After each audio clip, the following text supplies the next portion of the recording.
રાજકોટના ગોંડલ શહેરમાં રખડતા શ્વાનનો આતંક સામે આવ્યો છે। શહેરના વિવિધ વિસ્તારમાં 2 દિવસમાં 57થી વધુ લોકોને શ્વાને બચકા ભર્યા છે। ત્યારે ઇજાગ્રસ્તોને સારવાર માટે ગોંડલ સિવિલ હોસ્પિટલ ખસેડવામાં આવ્યા હતા। સિવિલ હોસ્પિટલ ખાતે ડોગ બાઇટના ઇન્જેક્શન સ્ટોક ન હોવાથી ઇજાગ્રસ્તોને વધુ સારવાર માટે રાજકોટ રિફર કરવામાં આવી રહ્યા છે। તેમજ શ્વાનના આતંકને લઈને રાહદારીઓમાં ભયનો માહોલ જોવા મળી રહ્યો છે। તંત્ર વહેલી તકે શ્વાનના આતંકમાંથી મુક્તિ અપાવે તેવી લોકમાંગ ઉઠવા પામી છે। અમારા મંદિરના પાટાંગણમાં 7-8 વર્ષનું છોકરું રમતું હતું, તેમને હડકાયું કૂતરું કરડી ગયું।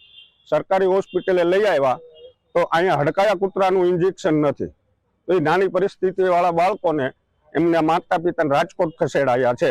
તો અમારે આજ રોજ આ ઇન્જેક્શનના કારણે આવું હેરાન થવું પડ્યું, તો અમારે ઇન્જેક્શનની અહીંયા સરકારી હોસ્પિટલમાં જરૂરિયાત છે, તે માટે તંત્રને અપીલ કરીએ છીએ।